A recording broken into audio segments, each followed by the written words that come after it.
Hello students, welcome to Rathod science academy. ఈరోజు ఈ క్లాస్లో మనం హిందూ హైదరాబాద్ తీసుకొని తెలుగులో చూద్దాం. ఓకే, సో ఇక్కడ ఫస్ట్ ఆర్టికల్ వచ్చేసి Trump clears bill to slap up to 500% tariff on buying Russian oil. So నిన్న మొన్న కూడా మనం ఈ ఆర్టికల్ అయితే క్లియర్గా చూసాము. ఈ ఆర్టికల్లో ఉన్న కీవర్డ్స్ ఏంటంటే 500% టారిఫ్ ఉంది, ఇంకోటి ఏంటంటే రష్యన్ ఆయిల్ గురించి అనమాట. ఓకే, సో మనం ఈ ఆర్టికల్ని క్లియర్గా చూసినట్లయితే మనకు కనిపించిన కీవర్డ్స్ ఏంటంటే రష్యన్ ఆయిల్, నెక్స్ట్ వచ్చేసి 500% టారిఫ్. ఈ ఆర్టికల్ గురించి తెలుసుకోవాలంటే మీరు ఇప్పుడే స్టార్ట్ చేశారు, ఈ రోజు నా వీడియో ఫస్ట్ చూస్తున్నారంటే కొంచెం బ్యాక్గ్రౌండ్ చెప్తాను, క్లియర్ కట్గా మీకు అర్థమవుతుంది. ఆల్రెడీ తెలిసిన వాళ్ళకి రివిజన్ అవుతుంది అనుకోండి, ఊరికే మేడం ఇదే చెప్తుందని అనుకోవద్దు. ఓకే, సో ఇప్పుడు మనం హిస్టరీ చూసుకున్నట్లయితే రష్యా ఉక్రెయిన్ వార్ స్టార్ట్ అయ్యి 3 years కంప్లీట్ అయింది. అసలు రీజన్ ఏంటి రష్యా ఉక్రెయిన్ వార్ స్టార్ట్ అవ్వడానికి అంటే ఉక్రెయిన్ ఏమో నాటో, నార్త్ అట్లాంటిక్ ట్రీటీ ఆర్గనైజేషన్ని జాయిన్ అవుదాం అనుకుందనమాట. ఇన్ కేస్ ఉక్రెయిన్ నాటోలో జాయిన్ అవుతే రష్యా ఉక్రెయిన్ బార్డర్ షేర్ చేసుకుంటున్నాయి కదా, ఈ బార్డర్లో ఇప్పుడు నేటో ఫోర్సెస్ అనేవి నిలబడతాయి అన్నమాట. సో అది ఇష్టం లేదు రష్యాకి, అందుకే రష్యా ఉక్రెయిన్ మీద వార్ చేసింది. అసలు ఈ నేటో ఏంటంటే, ఈ నేటో గురించి అర్థం చేసుకోవాలంటే 1960sలోకి వెళ్ళాల. 1945లో మనకి వరల్డ్ వార్ 2 అనేది ఎండ్ అయిన తర్వాత మిగతా కంట్రీస్ అన్నీ ఏం చేశాయంటే కోల్డ్ వార్లోకి వెళ్ళాయన్నమాట. కోల్డ్ వార్ ఏంటంటే ట్రెడిషనల్గా వార్ లేకుండా లోపల ఇష్యూస్ అన్ని జరిగేదాన్ని మనం కోల్డ్ వార్ అంటాం. ఆ కోల్డ్ వార్ టైం 1960sలో 2 పవర్ బ్లాక్స్ అయితే ఫామ్ అయ్యాయి. ఒక power block leaded by USA అనమాట, ఇంకొకటి యుఎస్ఎస్ఆర్. ఆ టైంలో యుఎస్ఏ తీసుకొచ్చిన కాన్సెప్టే నేటో. నేటో అంటే నార్త్ అట్లాంటిక్ ట్రీటీ ఆర్గనైజేషన్. ఇది ఏం చేస్తుంది అంటే ఇఫ్ ఇన్ కేస్ ఆ నాటో గ్రూప్లో ఉన్న కంట్రీస్లో ఏ ఒక్క కంట్రీ మీదైనా అటాక్ జరిగితే ఈ అటాక్ మొత్తం నాటో కంట్రీస్కి జరిగినట్టు పరిగణించి ఈ నాటో కంట్రీస్ అన్నీ ఆ కంట్రీ మీద దాడి చేస్తాయని చెప్పడం జరిగింది. సో మెల్లిమెల్లిగా ఆ టైం నుంచి ఇప్పటి వరకు కూడా 2024లో కూడా చాలా యూరోపియన్ కంట్రీస్ అనేవి నాటోలో జాయిన్ అయ్యాయి. అండ్ ఈవెన్ ఉక్రెయిన్ కూడా నేటోలో జాయిన్ అవ్వాలి అనుకుంటుంది అనమాట. ఇఫ్ ఇన్ కేస్ ఉక్రెయిన్ నేటోలో జాయిన్ అవుతే ఇక్కడ యూరోపియన్ అండ్ యుఎస్ఏ ఫోర్సెస్ ఇక్కడ across this Ukraine Russia border కింద నిలబడి వాళ్ళకి ప్రొటెక్ట్ అనేది చేస్తాయన్నమాట. సో దానివల్ల రష్యాకి ఇబ్బంది అయితే ఫర్ షూర్ ఉంటుంది. సో ఈ నేటోని కౌంటర్ చేయడానికి ఆ టైంలో వచ్చింది వార్సా ప్యాక్ట్ అనమాట. యుఎస్ఎస్ఆర్ తీసుకొచ్చింది వార్సా ప్యాక్ట్. ఇప్పుడు రష్యాకి దగ్గరగా అమెరికా దళాలు రావడం రష్యాకి ఇష్టం లేదు. సో అందుకని ఇది స్టాప్ చేయడానికి రష్యా ఉక్రెయిన్ మీద అటాక్ చేయడం స్టార్ట్ చేసింది, వార్ అనేది అనౌన్స్ చేసింది. ఇది అరౌండ్ 3 years దాటినప్పటికీ కూడా రష్యా ఉక్రెయిన్ వార్ అనేది ఎండ్ అవ్వట్లేదు. కాబట్టి ఇప్పుడు ఏంటి, ట్రంప్ 2.0 ఎరా స్టార్ట్ అయింది. ట్రంప్ సెకండ్ టైం ఎలక్షన్స్లో విన్నారు. దాని తర్వాత ఇప్పుడు ఈ రష్యా ఉక్రెయిన్ వార్ని మీడియేట్ చేయాలనుకుంటున్నారు, దీన్ని ఎండ్ చేయాలనుకుంటున్నారు అనమాట యుఎస్. సో ఇప్పుడు యుఎస్ ఏం చేస్తుందంటే ఇప్పుడు ఈ వార్ని ఆపడానికి దానికి ఒకటే ఒక మార్గం ఉంది. అదేంటంటే రష్యాని ఎకనామికల్గా హిట్ చేయాలి. అంటే ఫినాన్షియల్గా రష్యాని హిట్ చేసినట్లయితే వాళ్ళకి మనీ అనేది వార్లో యూజ్ చేయడానికి ఉండదు. కాబట్టి ఆబ్వియస్గా రష్యా వార్ నుంచి విత్డ్రా అవుతుందనే ఐడియాతో ఏం చేశారు, రీసెంట్గా 2025లో రష్యన్ శాంక్షన్ యాక్ట్ని తీసుకొచ్చారనమాట. ఈ యాక్ట్ ఎందుకు అంటే రష్యాని ఫైనాన్షియల్గా హిట్ చేయడానికి. ఈ యాక్ట్ ప్రకారం అసలు ఏం చెప్తుంది అంటే రష్యా నుంచి ఎవరైనా సరే క్రూడ్ ఆయిల్ కానీ న్యాచురల్ గ్యాస్ కానీ ఇంపోర్ట్ చేసుకున్నట్లయితే ఆ కంట్రీస్ మీద నేను శాంక్షన్స్ టారిఫ్స్ విధిస్తాను అని చెప్తుంది అనమాట.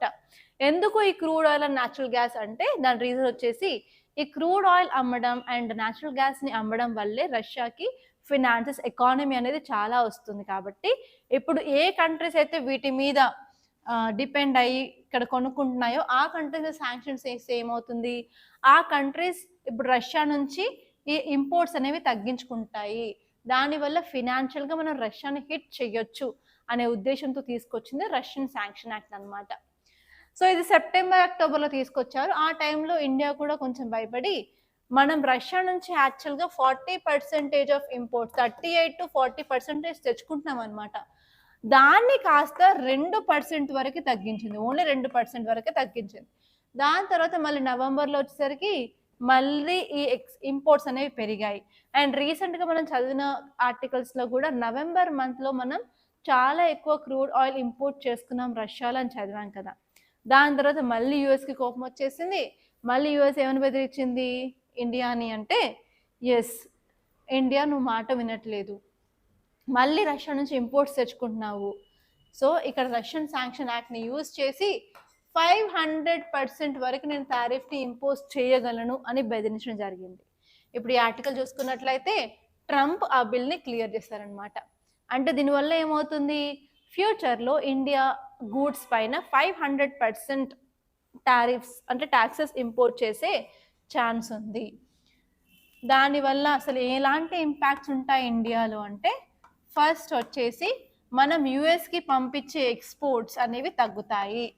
ఎక్స్పోర్ట్స్ తగ్గడం వల్ల ఏమవుతుందంటే మన ఇండియాలో ఫర్ షూర్ ప్రొడక్షన్ తగ్గిపోతుంది.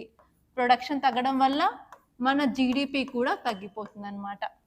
జీడిపి తగ్గిపోతే మన ఇండియా కొన్ని గోల్స్ అయితే అంబిషియస్ గోల్స్ ఉన్నాయి ఎకనామీ రిలేటెడ్. అవేంటంటే మనం 3rd లార్జెస్ట్ ఎకానమీ అవ్వాలనుకుంటున్నాము. రీసెంట్గా 4th ప్లేస్ జపాన్ నెట్టేసి ఇండియా 4th ప్లేస్కి వచ్చింది కదా. సో మనం 3rd ప్లేస్ అనుకుంటున్నాము, ఇది రీచ్ అవ్వడం కష్టం అవుతుంది. అండ్ అదే కాకుండా మనకి 5 ట్రిలియన్ ఎకానమీ చేయాలి అనుకున్నాము, ఆ 5 ట్రిలియన్ ఎకానమీ కూడా కష్టం అయిపోతుంది అనమాట, 5 ట్రిలియన్ ఎకానమీ. అండ్ నెక్స్ట్ వచ్చేసి వికసిత్ భారత్ అంటున్నాము, అంటే డెవలప్డ్ కంట్రీ స్టేటస్, అది కూడా తీసుకురావడానికి చాలా కష్టం అవుతుంది. ఓకే, అదొకటి. అండ్ నెక్స్ట్ ఇక్కడ వచ్చేసరికి ఎక్స్పోర్ట్స్ తగ్గుతున్నాయి అంటే మన ఇండియాలో ప్రొడక్షన్ తగ్గుతుంది కదా. ప్రొడక్షన్ తగ్గినట్లయితే మనకి ఇప్పుడు లేబర్ ఎక్కువ అవసరమా తక్కువ అవసరమా, లేబర్ కూడా తక్కువ అవసరం, కాబట్టి ఉన్న వాళ్ళని కూడా పీకేసే ఛాన్స్ అయితే ఉంది. కాబట్టి అన్ఎంప్లాయ్మెంట్ రేట్ అనేది పెరగవచ్చు అనమాట. అన్ఎంప్లాయ్మెంట్, ఇప్పుడు అన్ఎంప్లాయ్మెంట్ పెరిగితే ఏమవుతుంది, పీపుల్కి శాలరీ వస్తుందా, లేదు. కాబట్టి మన ఇండియాలో పావర్టీ హంగర్ కూడా పెరిగే ఛాన్స్ ఉంది. పావర్టీ హంగర్ మాల్ న్యూట్రిషన్, అలాగే పీపుల్ యొక్క స్టాండర్డ్ ఆఫ్ లివింగ్ కూడా ఎఫెక్ట్ అనేది అవుతుందన్నమాట. సో ఇలా మనకి చాలా ఇంపాక్ట్స్ అయితే దీనిపైన ఉన్నాయి. సో ఇప్పుడు ఇలాంటి ఇంపాక్ట్స్ జరగకుండా మనం సేఫ్గా ఉండాలంటే ఏం చేయాలి, ఎక్స్పోర్ట్స్ తగ్గుతున్నాయి కాబట్టి ఓన్లీ యుఎస్ మాత్రమే ఉందా మనం ఎక్స్పోర్ట్స్ చేసుకోవడానికి, ప్రపంచంలో చాలా కంట్రీస్ ఉన్నాయి కదా. సో మనం ఏం చేయాలంటే ట్రేడ్ డైవర్సిఫికేషన్ చేసుకోవాలన్నమాట. అంటే ఓన్లీ ఎక్స్పోర్ట్స్ యుఎస్కి కాకుండా వేరే కంట్రీస్కి చేసుకోవడానికి ట్రై చేయాలి. అండ్ అంతేకాకుండా మిగతా కంట్రీస్తో మనం ఫ్రీ ట్రేడ్ అగ్రిమెంట్ కూడా చేసుకోవచ్చు. రీసెంట్గా ఒమాన్తో చేసాం, న్యూజిలాండ్తో చేసాం. సో అలా డిఫరెంట్ కంట్రీస్తో ట్రేడ్ అగ్రిమెంట్స్ చేసినట్లయితే కూడా మన ఎక్స్పోర్ట్స్ని పెంచవచ్చు. అండ్ ప్రొడక్షన్ తగ్గుతుంది అంటున్నాం కదా. సో ప్రొడక్షన్ తగ్గకుండా ప్రొడక్షన్ లింక్డ్ ఇన్సెంటివ్ స్కీమ్ని వేరే వేరే సెక్టార్స్కి కూడా గవర్నమెంట్ అనేది మనం ఎక్స్పాండ్ చేయవచ్చు. అండ్ నెక్స్ట్ వచ్చేసి లేబర్ తక్కువ యూజ్ అవుతున్నారు అని అనుకుంటున్నాం కదా. సో మనం ఇక్కడ ప్రొడక్షన్ లింక్డ్ ఇన్సెంటివ్ స్కీమ్ని వేరే సెక్టార్స్కి కూడా ఇంప్రూవ్ డైవర్ట్ చేసినట్లయితే లేబర్ మనకి చాలా అవసరం అవుతుంది. అండ్ అంతేకాకుండా మన గవర్నమెంట్ ఇండియాలో డిమాండ్ కన్స్యూమర్స్ డిమాండ్ని మనం ఇంక్రీజ్ చేయొచ్చు. మన ఇండియాలో ఉన్న సిటిజన్స్ యొక్క కన్స్యూమర్ డిమాండ్ ఇంక్రీజ్ చేస్తే ఆబ్వియస్గా మనం ఇండియాలోనే ప్రొడక్షన్ పెంచవచ్చు. అండ్ అంతేకాకుండా గవర్నమెంట్ క్యాపిటల్ ఎక్స్పెండిచర్ని ఇంక్రీజ్ చేసినట్లయితే, క్యాపిటల్ ఎక్స్పెండిచర్ అంటే ఏం లేదు, రోడ్స్ కానీ రైల్వేస్ కానీ ఏదైనా ఇన్ఫ్రాస్ట్రక్చర్ ప్రాజెక్ట్స్ని కానీ డెవలప్ చేసినట్లయితే ఇక్కడ లేబర్ ఎవరైతే అన్ఎంప్లాయ్మెంట్ని ఫేస్ చేస్తున్నారో వాళ్ళని ఇక్కడ ఎంప్లాయ్ చేయడానికి యూస్ఫుల్గా ఉంటుందన్నమాట. సో అలా డిఫరెంట్ మెషర్స్ తీసుకున్నట్లయితే మనం ఇలాంటి ఛాలెంజెస్ నుంచి బయటికి రావడానికి యూస్ఫుల్గా ఉంటుంది. అండ్ ఆల్వేస్ మనం గుర్తుపెట్టుకోవాల్సింది ఏంటంటే వేరే ఏ కంట్రీ ఫారెన్ పాలసీ కూడా మన ఇండియా మీద ఇంపాక్ట్ అనేది చూపించవద్దు. ఎందుకంటే వీఆర్ ఆల్రెడీ సావరెన్ కంట్రీ. మనకి వేరే కంట్రీస్తో ఎలా ఉండాలో మనకు ఆల్రెడీ తెలుసు. వేరే కంట్రీస్ డిక్టేటర్షిప్ మన మీద ఉండకూడదు ఉండాలంటే కంపల్సరీ మనం ఇలాంటి ఛాలెంజెస్ని కూడా ఎదుర్కోవడానికి కరెక్ట్ మెషర్స్ అనేవి మనం తీసుకోవాలని చెప్పి ఆర్టికల్ చెప్తుంది అనమాట. అండ్ ఈ టాపిక్ వచ్చేసి ఎకనామీలో చాలా ఇంపార్టెంట్, అలాగే India Russia relations, India US రిలేషన్స్లో కూడా చాలా ఇంపార్టెంట్ అనమాట. ఓకే, నెక్స్ట్ ఆర్టికల్ ఇక్కడ చూసినట్లయితే UN body pegs India's growth at 7.2% this fiscal. So నిన్న కూడా మనం ఒక ఆర్టికల్ చదువుకున్నాము. అదేంటంటే మన ఇండియా గ్రోత్ ప్రాస్పెక్ట్స్ ఏం చెప్తున్నాయి, ఈ ఫినాన్షియల్ ఇయర్ 2025 నుంచి 2026 వరకు ఇండియాలో 7.4% ఆఫ్ గ్రోత్ ఉంది అని చెప్పాయి కదా. సో ఇప్పుడు ఈ ఆర్టికల్ వచ్చేసి యునైటెడ్ నేషన్ యొక్క బాడీ, అంటే మీరు రాసుకోవాలి ఏంటంటే ఇక్కడ United nation department of economic and social affairs UNDSA అది ఏం చెప్పింది అంటే ఎస్ ఇండియా గ్రోత్ రేట్ బాగుంది, ఇండియాలో 7.2% ఆఫ్ గ్రోత్ రేట్ అనేది 2025 to 2026 ఉంది అని చెప్పి ఈ ఆర్టికల్ చెప్పడం జరిగింది. ఆల్రెడీ నిన్న క్లాస్లో క్లియర్ కట్గా మనం అసలు ఎందుకు గ్రోత్ ఉంది అని కూడా చూసాము. ఫర్ ఎగ్జాంపుల్ కన్జ్యూమర్ డిమాండ్ బాగుంది, గవర్నమెంట్ ఆఫ్ ఇండియా రిఫార్మ్స్ తీసుకొచ్చింది, GST 2.0 రిఫార్మ్స్ అంటున్నారు, అండ్ ఇన్కమ్ ట్యాక్స్ రేట్ తగ్గింది, ఇన్కమ్ ట్యాక్స్ స్లాబ్స్ని తగ్గించారు. అంతేకాకుండా మన గవర్నమెంట్ కొన్ని schemes, production linked incentive schemes, ELI schemes and reforms అయితే మన ఎకనామీలో తీసుకొచ్చారు, ఈజ్ ఆఫ్ డూయింగ్ బిజినెస్ తీసుకొచ్చారు, ఇన్వెస్ట్మెంట్స్ అట్రాక్ట్ చేస్తున్నాము. సో వాటన్నిటి వల్ల మనకి గ్రోత్ అయితే ఉంది అని చెప్తున్నారు. అండ్ అంతేకాకుండా మనం ఫ్రీ ట్రేడ్ అగ్రిమెంట్స్, మన ఇండియా ఒక సాఫ్ట్ పవర్ని కూడా పెంచుకుంటూ పోతున్నామని చెప్పడం జరిగింది అనమాట. అండ్ ఇక్కడ వెరీ ఇంపార్టెంట్ ఆర్టికల్ అండి. యాక్చువల్లీ ఇది హైదరాబాద్ ఎడిషన్లో వచ్చింది, బట్ ఇంటర్నేషనల్ ఎడిషన్లో, ఢిల్లీ ఎడిషన్లో అయితే నాకు కనిపించలేదు. ఈ ఆర్టికల్ ఏంటంటే launch of new scheme to aid victims of road accident soon.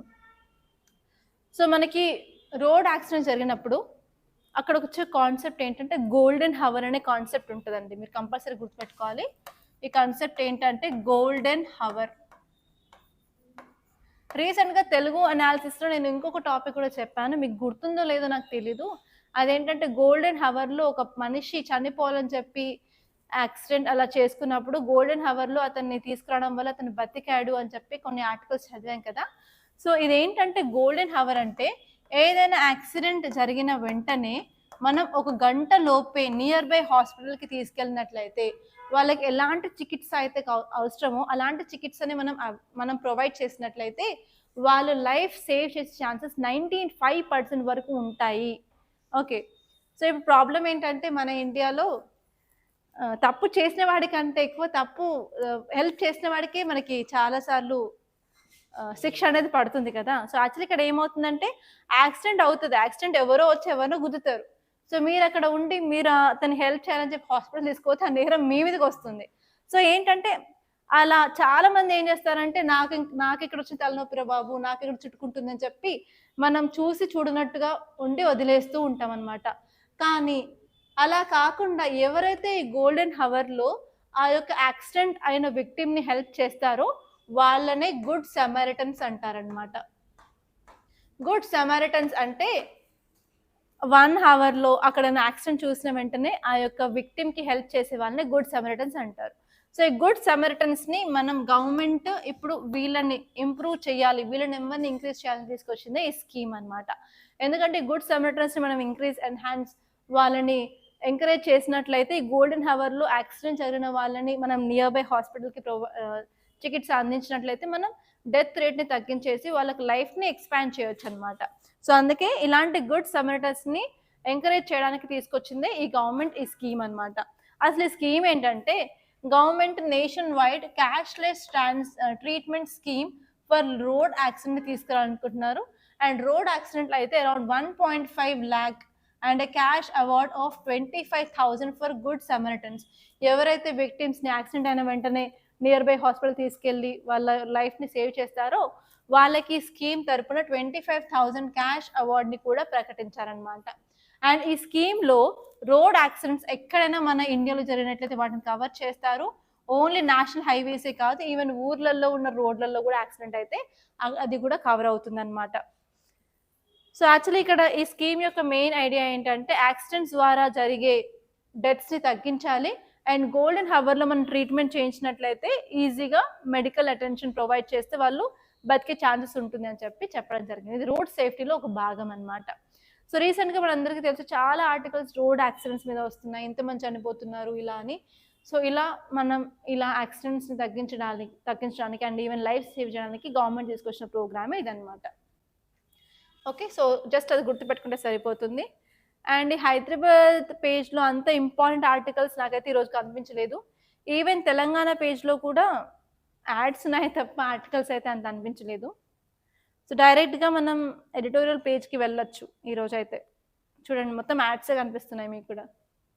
And ఈరోజు ఫ్రైడే, అండ్ ఫ్రైడే వచ్చేసి మనకు స్పాట్ లైట్ ఉంటుంది, ఇది అంత ఇంపార్టెంట్ కాదు. అండ్ నెక్స్ట్ వచ్చేసి మెట్రో ప్లస్ ఉంటుంది, అందులో మొత్తం ఓన్లీ మూవీస్ అండ్ ఎంటర్టైన్మెంట్ సంబంధించిన న్యూస్ వస్తాయి. సో అది కూడా మనకు అవసరం లేదు. Friday these 2 pages are unnecessary for us.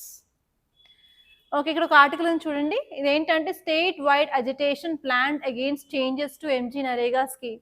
So రీసెంట్గా మనం ఎంజీ నరేగా స్కీమ్ని తీసేసి విబిజీ రామ్జీ స్కీమ్ని తీసుకొచ్చాం కదా.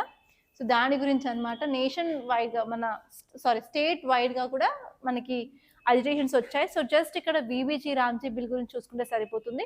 ఆల్రెడీ ఆ ఆర్టికల్స్ గురించి, ఆ టాపిక్ గురించి చాలాసార్లు మనం న్యూస్లో చెప్పుకున్నాం కదా. సో జస్ట్ అదొకసారి చూసుకుంటే సరిపోతుంది. There is no need of good explanation here. And next మనం డైరెక్ట్గా ఎడిటోరియల్ పేజ్లోకి వెళ్ళొచ్చు. ఓకే, సో ఎడిటోరియల్ పేజ్ ఇక్కడ నేను చెప్తాను. దానికంటే ముందు నాకు ఇంటర్నేషనల్ ఎడిషన్లో ఈ ఆర్టికల్ కనిపించింది, చాలా ఇంపార్టెంట్ అనిపించింది. ఈ ఆర్టికల్ ఏంటంటే satellite tagging of sea turtles. ఇక్కడ మీకు ఇమేజ్ చూసుకున్నట్లయితే సీ టర్టిల్కి ఒక ట్యాగ్ అనేది పెట్టారనమాట. ఇది శాటిలైట్ రిలేటెడ్ ట్యాగ్. ఈ ట్యాగ్ని యూజ్ చేసి ఈ యానిమల్ని కన్జర్వ్ చేయాలనుకుంటున్నారు.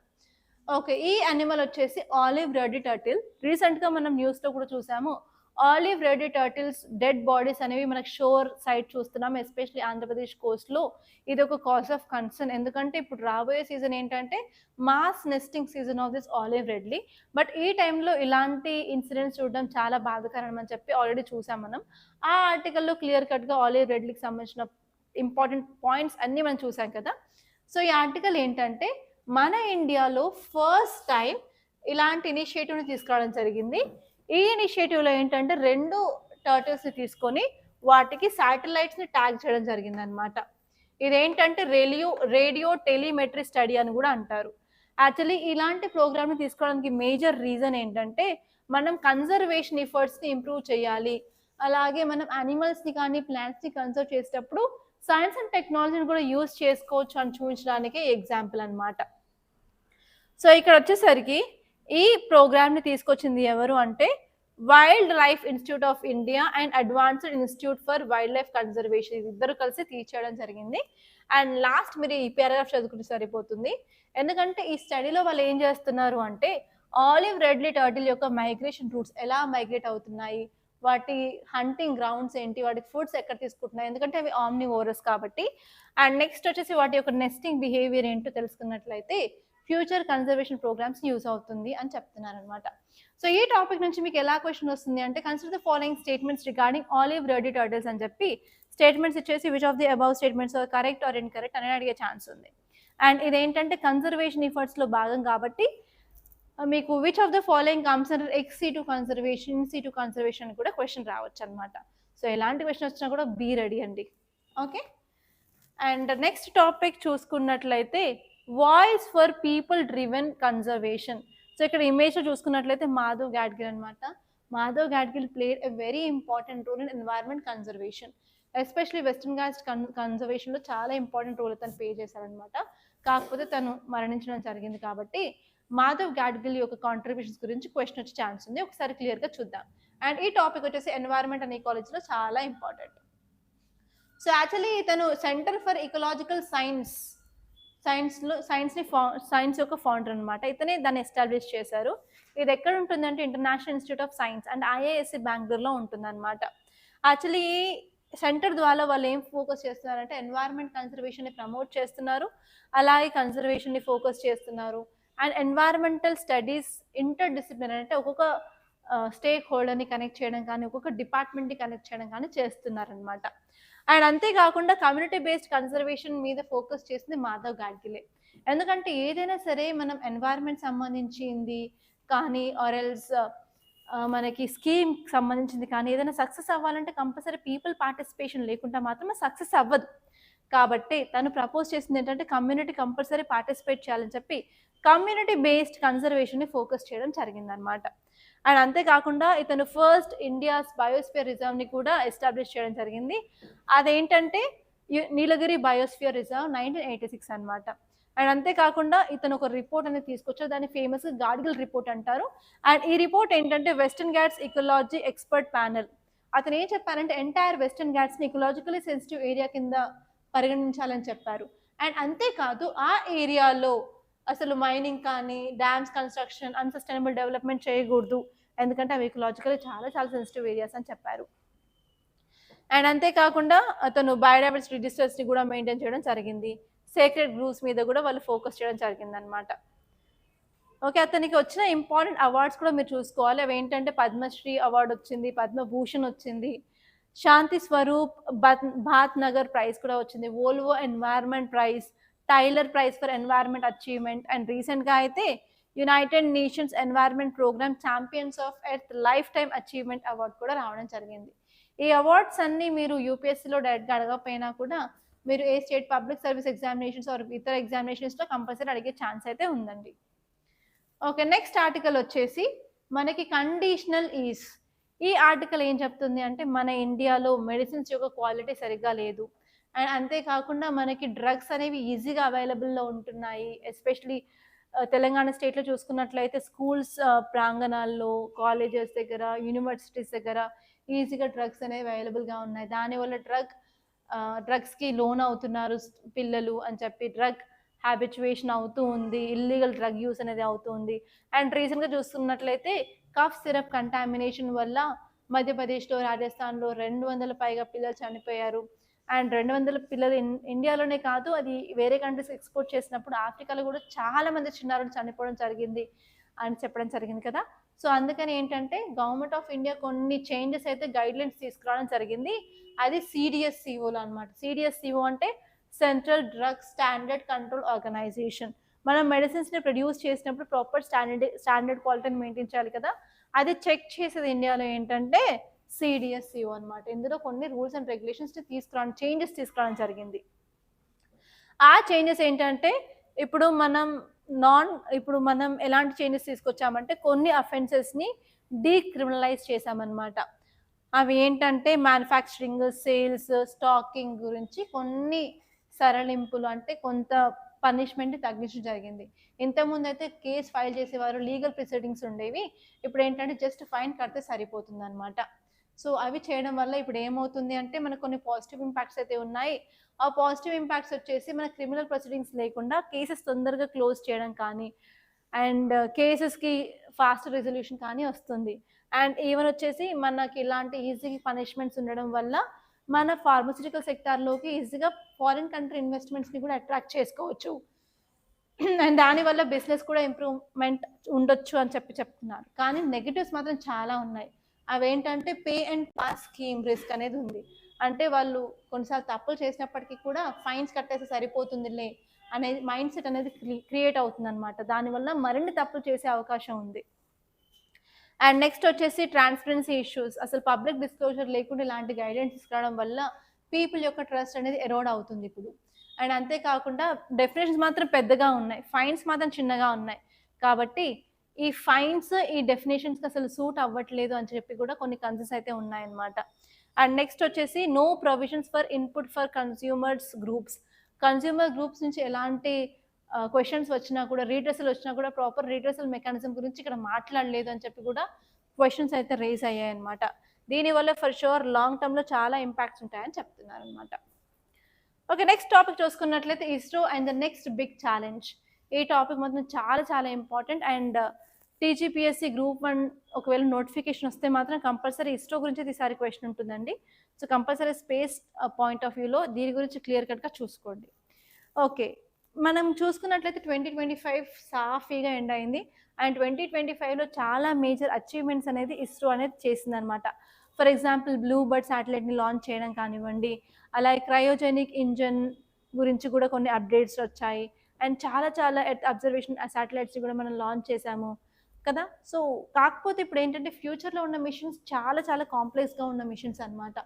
ఫర్ ఎగ్జాంపుల్ మనకి గగన్యాన్ మిషన్ ఉంది. అంటే హ్యూమన్ స్పేస్ ఫ్లైట్ మిషన్ ఉంది. అలాగే చంద్రయాన్ 4, చంద్రయాన్ 5ని ప్లాన్ చేస్తున్నాము. అండ్ 2035లో భారతీయ అంతరిక్ష స్టేషన్‌ని మనం ప్లాన్ కూడా చేస్తున్నాం కదా! సో, ఇంతవరకు మనం హ్యూమన్ యొక్క హ్యూమన్ ఒక ఆర్ ఇండివిజువల్కి సంబంధించిన వాళ్ళ కెపబిలిటీ బట్టి మనం చేసాం, బాగానే ఉంది. కానీ తర్వాత వచ్చిన మిషన్స్ అన్ని కాంప్లెక్స్ ప్రోగ్రామ్స్ కాబట్టి ఓవరాల్ ఇన్స్టిట్యూషనల్ పర్ఫార్మెన్స్ మీద డిపెండ్ అవుతుంది అని చెప్తున్నారు. అండ్ అంతేకాకుండా మనం ప్రైవేట్ సెక్టార్ని కూడా అలౌ చేస్తున్నాము ఈ స్పేస్లో. కాబట్టి ప్రైవేట్ సెక్టార్ అంటే మోస్ట్లీ ప్రాఫిట్ మీదనే ఫోకస్ చేస్తాయి. కాబట్టి మనం మన గవర్నమెంట్ యొక్క యాటిట్యూడ్కి అండ్ ప్రైవేట్ యొక్క యాటిట్యూడ్కి చాలా డిఫరెన్స్ ఉంటుంది. కాబట్టి చాలా డిఫరెన్సెస్ రాబోతున్నాయి ఫ్యూచర్లో. కాబట్టి వాటన్నింటినీ క్లియర్గా ఉండడానికి ముందే మనం ఒక లా తీసుకురావాలి అని చెప్పడం జరిగిందనమాట.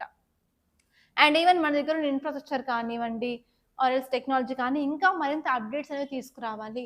అండ్ స్పేస్లో ఇప్పటి వరకు పెట్టిన ఇన్వెస్ట్మెంట్ కంటే ఇప్పుడు ఇంకా ఇన్వెస్ట్మెంట్ ఇంక్రీజ్ చేసి R&D చేయాలి అని చెప్తున్నారు అనమాట. ఓకే, ఇదండి టాపిక్ గురించి, అంతకుమించి ఇంకేం లేదు. అండ్ నెక్స్ట్ ఆర్టికల్ వచ్చేసి textiles ministry signs MOUs with 15 states under tex ramps scheme. ఒక స్కీమ్ కింద మన టెక్స్టైల్ మినిస్ట్రీ అనేది 15 స్టేట్స్తో MOUs అనేది సైన్ చేసింది. అసలు ఈ టెక్స్ ర్యాంప్స్ ఏంటంటే, టెక్స్ అంటే టెక్స్టైల్స్ అనమాట. Textiles focused research assessment monitoring planning and startup scheme. దీని యొక్క ఫుల్ ఫామ్ కంపల్సరీ చాలా ఇంపార్టెంట్. మీరు వేరే ఎగ్జామ్ ప్రిపేర్ అవుతున్నట్లయితే కంపల్సరీ ఫుల్ ఫామ్ ఏంటో కూడా అడుగుతారనమాట. ఈ ఫుల్ ఫామ్ ఏంటంటే textiles focus research assessment monitoring and planning and startup scheme. అసలు ఈ స్కీమ్ ఏంటంటే సెంట్రల్ సెక్టార్ స్కీమ్. మనకి స్కీమ్లలో రెండు ఉంటాయి, సెంట్రల్ సెక్టార్ ఉంటుంది, సెంట్రల్ స్పాన్సర్ ఉంటుంది. సెక్టార్ అంటే 100% ఫండ్స్ అనేవి సెంట్రల్ గవర్నమెంట్ నుంచే వస్తాయి. సెంట్రల్ స్పాన్సర్ అంటే స్టేట్స్ సెంటర్ కలిపి చేయాల్సి ఉంటుంది అనమాట. సో ఇది వచ్చేసి సెంట్రల్ సెక్టార్ స్కీమ్. దేని మీద ఫోకస్ చేస్తుంది అంటే రీసెర్చ్ మీద, అసెస్మెంట్ మీద, మానిటరింగ్, ప్లానింగ్, స్టార్టప్ సపోర్ట్ మీద ఫోకస్ చేస్తుంది. ఇది ఏ మినిస్ట్రీ ఇంప్లిమెంట్ చేస్తుందంటే మినిస్ట్రీ ఆఫ్ టెక్స్టైల్స్ అనమాట. Okay, and next key components వచ్చేసి మనం R&Dని డెవలప్ చేయాలి అనుకుంటున్నాము. అలాగే డేటా అనలైటిక్స్ డయాగ్నోస్టిక్స్ని కూడా ఇంప్రూవ్ చేయాలనుకుంటున్నాము. దాంతోపాటు మనం ఒక ఇంటిగ్రేటెడ్ టెక్స్టైల్ స్టాటిస్టిక్స్ సిస్టమ్ని తీసుకొస్తాం. ఇదేంటంటే రియల్ టైంలో ఏ ప్రోడక్ట్స్కి ఎక్కడెక్కడ ప్రొడ్యూస్ చేస్తున్నారు, ఎంత అమౌంట్లో ప్రొడ్యూస్ చేస్తున్నారు, ఎక్కడ ఎక్స్పోర్ట్ చేస్తున్నారు, ఎక్కడ ఏ కంట్రీలో ఆ ప్రోడక్ట్స్కి మార్కెట్ ఉంది, అవన్నీ మనకు రియల్ టైంలో డేటా రావడానికి ఒక ప్లాట్ఫామ్ అనమాట. అంతేకాకుండా మన కెపాసిటీని డెవలప్ చేసుకుంటున్నాము, అలాగే ఇన్నోవేషన్ని కూడా బూస్ట్ చేయాలి అనుకుంటున్నాము. సో దీనివల్ల మనకు లాట్స్ ఆఫ్ అడ్వాంటేజెస్ అయితే ఉన్నాయి. అడ్వాంటేజెస్ ఏంటంటే ఇండియన్ టెక్స్టైల్స్ మిగతా కంట్రీస్లో కూడా మంచిగా రాణిస్తుంది, కాంపిటేటివ్నెస్ అనేది పెరుగుతుంది, మన ఎక్స్పోర్ట్స్ అనేది పెంచుకోవచ్చు, మన రీసెర్చ్ అండ్ డెవలప్మెంట్ ఎకోసిస్టమ్ని ఇంప్రూవ్ చేయొచ్చు, అలాగే గవర్నమెంట్ పాలసీ మేకింగ్ కూడా స్ట్రెంగ్తన్ అవుతుంది అనమాట. అండ్ నెక్స్ట్ ఆర్టికల్ వచ్చేసి Trump withdraws US from UNFCCC a key climate treaty. ఒక కీ క్లైమేట్ ట్రీటీ, UNFCCC అంటే ఫుల్ ఫామ్ ఏంటంటే United Nations framework convention on climate change. ఈ యొక్క అగ్రిమెంట్ నుంచి, ఈ యొక్క ట్రీటీ నుంచి US అనేది బయటికి రావడం జరిగింది. కాబట్టి ఈసారి UNFCCC గురించి క్వశ్చన్ వచ్చే ఛాన్స్ అయితే ఉంది. UNFCCC అనేది ఒక యునైటెడ్ నేషన్ ప్రాసెస్ అనమాట. ఎస్పెషల్లీ దీని యొక్క ఎయిమ్ ఏంటంటే గ్రీన్ హౌస్ గ్యాసెస్ని లిమిట్ చేసేసి మనం క్లైమేట్ చేంజ్ని కంట్రోల్ చేయాలి అన్నది మెయిన్ ఎయిమ్ అనమాట. సో దీన్ని సైన్ చేసింది 1992లో అనమాట. అది కూడా రియో ఎర్త్ సమ్మిట్లో సైన్ చేశారు. దాని తర్వాత 1994లో ఇది ఎఫెక్ట్లోకి వచ్చిందనమాట. దీని సెక్రటరీ వచ్చేసి బాన్, జర్మనీలో ఉంటుంది. 2022 నాటికి 198 కంట్రీస్ దీనికి పార్టీస్ అనమాట. ఓకే, ఇవన్నీ ఇంపార్టెంట్ ఆర్టికల్స్. క్వశ్చన్స్ చూద్దాం. ఈ క్వశ్చన్స్కి ఆన్సర్స్ మాత్రం మీరే చెప్పాలి. I won't give any answer. అండ్ ఆన్సర్ మీరు కామెంట్ బాక్స్లో చెప్పినట్లయితే మీ ఆన్సర్ రైటా రాంగా కూడా నేను రిప్లై కంపల్సరీ ఇస్తాను. ఓకే, ఫస్ట్ క్వశ్చన్ వచ్చేసి consider the following statements. The ultimate objective of UNFCCC is to stabilise greenhouse gas concentration to prevent dangerous anthropogenic interference with climate system. ఈ ఫస్ట్ స్టేట్మెంట్ వచ్చేసి gas అంటే greenhouse gas concentration తగ్గించాలి అనుకుంటుంది, దానివల్ల climate change అరికట్టొచ్చు అని చెప్తుంది. And second వచ్చేసి it is legally binding. Compulsory ఇందులో ఉన్న పాయింట్స్ అన్ని కంపల్సరీ కంట్రెస్ట్ చేయాల్సిందే, లేదు చేయకపోతే ఏంటి పనిష్మెంట్స్ ఉంటాయని చెప్తుంది. అండ్ థర్డ్ స్టేట్మెంట్ వచ్చేసి it incorporates principles of CBDR. CBDR అంటే కామన్ బట్ డిఫరెన్షియల్ రెస్పాన్సిబిలిటీస్. అంటే ఆల్రెడీ ఇండస్ట్రియల్ రెవల్యూషన్ ఎప్పుడో 1897లో స్టార్ట్ అయింది. అప్పట్లో డెవలప్డ్ కంట్రీస్ ఆల్రెడీ చేయాల్సిన పొల్యూషన్ అంతా చేసేసారు. కాబట్టి డెవలప్డ్ కంట్రీస్ డెవలపింగ్ కంట్రీస్కి మనీ, టెక్నాలజీ ఇవ్వాలి అని చెప్పేది CBDR అనమాట. ఈ 3 స్టేట్మెంట్లలో ఏది స్టేట్మెంట్ కరెక్టో చెప్పండి. ఎందుకంటే నేను మార్నింగ్ లేచి అరౌండ్ 5:30కి లేచి స్టార్ట్ చేస్తాను. దాని తర్వాత ఇంగ్లీష్ చేస్తాను. ఇంగ్లీష్ తర్వాత కూడా నేను టైం తీసుకొని అసలు ఏ టైంలో అయితే బోర్డ్ ఖాళీగా ఉంటుందో ఆ టైంలో కూర్చొని ఇవన్నీ చేస్తున్నాను. అండ్ మీకు కావాల్సిన ఇంపార్టెంట్ టిప్స్, టెక్నిక్స్, వీడియోస్ కూడా చేస్తున్నాను కాబట్టి కనీసం ఇలాంటి క్వశ్చన్స్ అడిగినప్పుడు ఆన్సర్ ఇవ్వకపోతే మాత్రం కొంచెం నాకు కూడా మంచిగా అనిపించదు కదా. సో కంపల్సరీ అడిగిన క్వశ్చన్స్కి కామెంట్ అయితే చేయండి. అండ్ ఇంత కష్టపడుతున్నాను కాబట్టి కంపల్సరీ జస్ట్ ఒక లైక్ అయితే కొట్టొచ్చు కదా ఎవ్రీ డే. ఎందుకంటే లైక్స్ అనేది చాలా చాలా ఇంపార్టెంట్. ఎస్పెషల్లీ యూట్యూబ్ అల్గోరిథం అలా వర్క్ అవుతుందన్నమాట. సో లైక్స్ ఎక్కువ ఉంటే ఏంటంటే వీడియో రీచ్ అనేది ఎక్కువ ఉంటుంది. సో కంపల్సరీ అట్లీస్ట్ లైక్ అయితే చేయండి. అండ్ నెక్స్ట్ క్వశ్చన్ వచ్చేసి consider following statements about tex ramp scheme. It is central sector scheme. It focuses on promoting advanced research in smart textiles and sustainability. Next వచ్చేసి it includes the establishment of an integrated textile statistical system. All these points నేను చెప్పాను. So దీని correct answer ఏంటో కామెంట్లో చెప్పండి. And next వచ్చేసి the Madhav Gadgil committee. The Madhav Gadgil committee is formerly known as option A వచ్చేసి high level working group on Western Ghats, Western Ghats ecology expert panel, National Biodiversity Authority panel, central empowered committee on forest. దీనికి కూడా simple question answer కమెంట్లో చెప్పండి. And by this I'm concluding guys. Thank you so much for watching. And if you really like this class, please do hit the like button and please do share this class to your friends and do subscribe to our channel. Don't forget guys. Thank you so much.